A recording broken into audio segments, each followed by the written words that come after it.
En el Perú no es muy común que las personas deshereden a sus descendientes, pues es una decisión muy difícil de tomar, además puede ser mal vista socialmente. Sin embargo, es una acción legal contemplada en el artículo 744 del Código Civil. Dicha norma se refiere a las causales de desheredación de los descendientes. En este contexto, explicaremos qué es la desheredación, cuáles son las causales que permiten a un padre desheredar a un hijo y, de ser el caso, cómo se hace el trámite correspondiente. Pero antes, si te gustó este video, no olvides darle me gusta, compartirlo y suscribirte al canal, ya que eso nos motiva a seguir creando más contenido de valor y calidad para todos ustedes. Empecemos.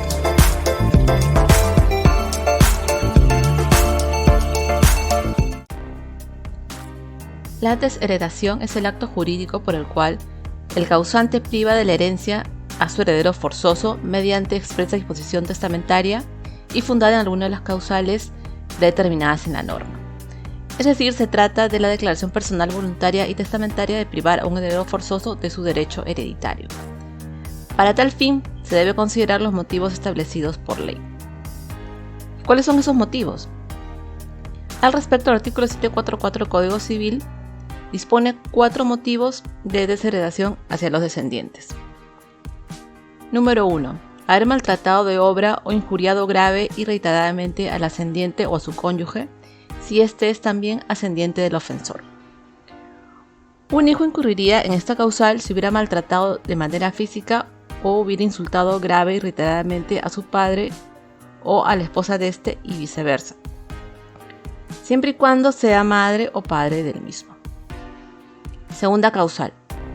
Haberle negado sin motivo justificado los alimentos o haber abandonado al ascendiente encontrándose éste gravemente enfermo o sin poder valerse por sí mismo.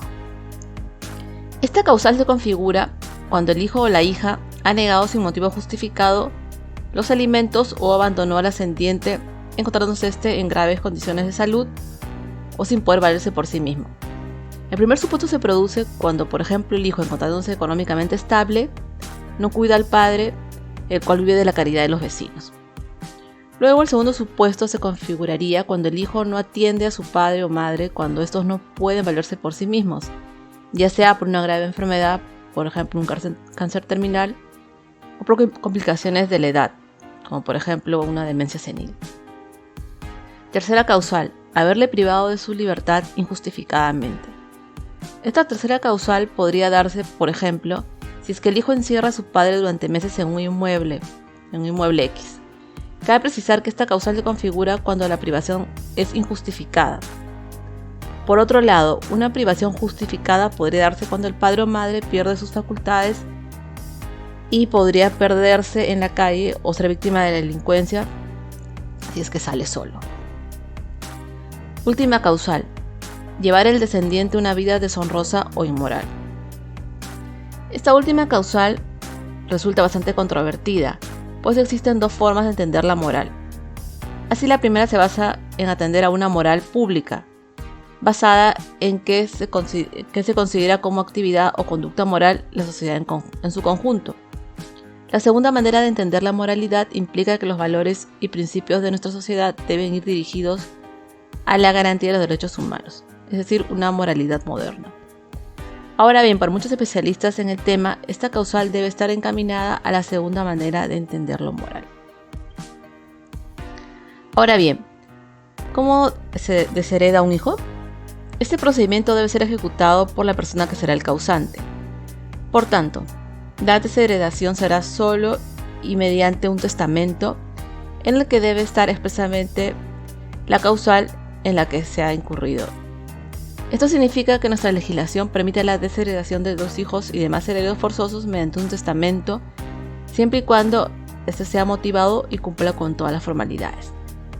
Cabe mencionar que para este proceso no es necesario que concurran todas las causales que ya hemos mencionado, solo basta una causal. ¿Cuáles son las consecuencias legales de la desheredación? Sobre el particular, cuando un hijo es desheredado, sus descendientes, es decir, los hijos de este, pasan a ocupar su lugar. Por otro lado, si el hijo desheredado no tuviera descendientes, la parte que le hubiera correspondido se distribuye entre los demás herederos. Se trate de padres, ascendientes o cónyuge. Finalmente, si el causante ya no le quedara más herederos ya sean forzosos o legales, el patrimonio termina en manos del Estado. En síntesis, la desheredación consiste en la privación de la legítima, ya que permite excluir al heredero forzoso de esta parte de la herencia por las causales previstas en la ley. Tales causales deberán ser expresadas claramente mediante un testamento para que el proceso de desheredación sea válido y surta efectos. Si quieres saber más sobre este tema, te invitamos a visitar nuestro blog. Estamos dejando el enlace en la casilla de descripción.